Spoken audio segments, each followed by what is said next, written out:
అమృత senior living ప్రధాన ఉద్దేశం ఏంటంటే మనం పెరుగుతున్న కెరీర్ ఆప్షన్స్, తర్వాత ప్రయాణాలు, పిల్లలు వేరే దేశాల్లో సెటిల్ కావటం, ఇక్కడ ఇంట్లో పని మనుషులు దొరక్కపోవటం, ఇట్లాంటి ఎన్నో ఇబ్బందుల వల్ల పెద్దలు కొంచెం ఒక రకమైన అనాసక్తకు గురవుతున్నారు.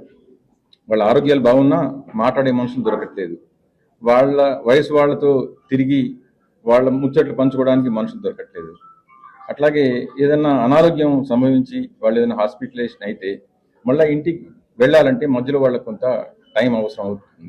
సపోజ్ మోకాళ్ళ ఆపరేషన్ అనుకోండి, లేకపోతే ఏదైనా హార్ట్ ఆపరేషన్ అనుకోండి, హాస్పిటల్ నుంచి డిశ్చార్జ్ కాగానే ఇంటికి వెళ్ళడం కష్టం, వాళ్ళకి కొంత సూపర్విజన్ కావాలి.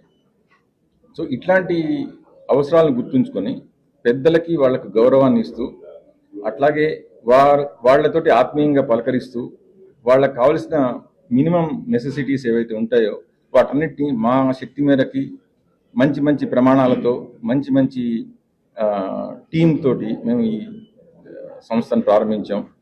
అంటే ముందు ముందు వృద్ధుల సంఖ్య చాలా పెరిగిపోతుంది, అట్లాగే పిల్లలు పెద్దలను చూసుకునే సమయం ఉండదు.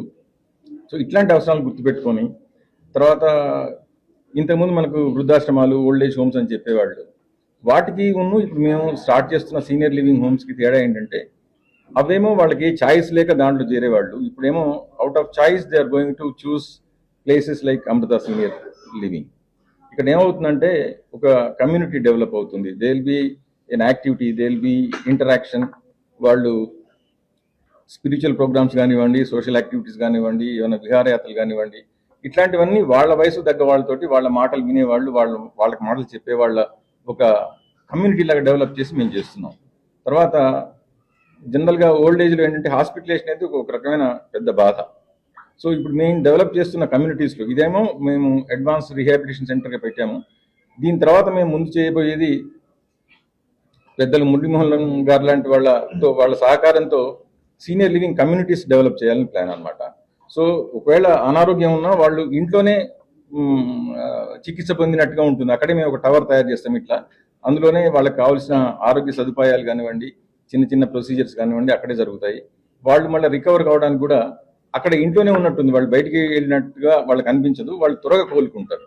సో మొత్తం ప్రాసెస్లో ఏంటంటే మందులు, తర్వాత సర్జరీలు ఇవి కాకుండా ఒక ఆత్మీయ పలకరింపు, తర్వాత వాళ్ళ అవసరాలను గుర్తెరిగి రోజు వాళ్ళని కనుక్కోవడం, వాళ్ళకి ఏమైనా అవసరం అయితే వెంటనే ఆసుపత్రికి తీసుకుపోయి ఏర్పాటు చేయటం, ఇట్లాంటి వాటితో ఏమవుతుందంటే వాళ్ళ కాన్ఫిడెన్స్ త్వరగా పెరుగుతుంది. తర్వాత వాళ్ళు తొందరగా రికవర్ అవుతారు, తర్వాత ఆనందంగా మళ్ళీ ఇంటికి వెళ్తారు. సో ఇక్కడికి వచ్చే వాళ్ళందరూ కూడా ఏంటంటే మా దగ్గర 1 నెల 2 నెలలు ఉండి తర్వాత వాళ్ళ ఇంటికి హాయిగా నవ్వుతూ ఆరోగ్యంగా వెళ్ళాలనేది మా ప్రధాన ఉద్దేశం. సో దానికోసం మేము మంచి టీమ్స్ తయారు చేసుకున్నాము. మా దగ్గర చాలా అనుభవజ్ఞులైన డాక్టర్లు ఉన్నారు, డైటీషియన్స్ ఉన్నారు, అట్లాగే హాస్పిటల్ స్టాండర్డ్ క్యాటరింగ్ వాళ్ళని తీసుకున్నాము, అట్లాగే క్వాలిఫైడ్ నర్సెస్, తర్వాత ఆయాలు, ఇట్లా పూర్తి సిబ్బందితో మేము ఇక్కడ రెడీగా ఉంటాము. ఇక్కడ ఎవరికి ఒంటరితనమనో లేకపోతే వాళ్ళని పట్టించుకోవాలనేదే బాధ ఉండదు. మామూలు ఇళ్లలో ఏంటంటే మన కెరీర్ ఆప్షన్స్ తోటి మన వ్యాపార వ్యవహారాలు వాళ్ళతో అంటే పట్టించుకునే టైం లేక కొన్నిసార్లు పెద్దవాళ్ళతో మనం మాట్లాడలేము. అట్లాంటి కొరత కూడా ఇక్కడ తీరుతుంది. దాంతో పాటుగా వాళ్ళందరికీ ఈ ప్లేస్లో మేము ఎక్సర్సైజులు, ఆటలు, పాటలు, వాళ్ళు మళ్ళా కొత్త జీవితాన్ని, తర్వాత ఉత్సాహవంతమైన జీవితాన్ని గడపడానికి మా వంతు ప్రయత్నం మేము చేద్దామని పెట్టుకున్నాము. ఈ కార్యక్రమాన్ని విజయవంతం చేసినందుకు మీ అందరి ఆశీస్సులు, మీ అందరి శుభాకాంక్షలు మా ప్రయత్నానికి ఎప్పుడు ఉండాలని, ఇట్లాంటి కార్యక్రమాలు, ఇట్లాంటి సంస్థ లాంటి, ఇంకా రామకృష్ణ గారు చెప్పారు చాలా ఇట్లాంటివి మొదలు పెడతామని. So we are going to start all those things and it's going to be commitment from our side to healthy senior living. Holistic senior wellness అనేది మా సింపుల్ 3 పదాల ఆబ్జెక్టివ్ అండి. Holistic senior wellness. వెల్నెస్ అంటే it need not necessarily be health issues. Even మెంటల్గా వాళ్ళు ఒంటరితనాన్ని అనుభవించినా, లేకపోతే వాళ్ళకు వేరే రకమైన ఏ ఇబ్బంది ఉన్నా కూడా మేము we try to address that. అట్లాంటి ఉద్దేశంతో ఈ ప్రయత్నాన్ని ప్రారంభిస్తున్నాం. మా ప్రయత్నానికి మీ అందరి ఆశీస్సులు, శుభాకాంక్షలు ఎప్పుడు ఉంటాయని ఆశిస్తున్నాను. మరొకసారి అందరికీ కృతజ్ఞతలు చెప్తున్నాను. నమస్కారం.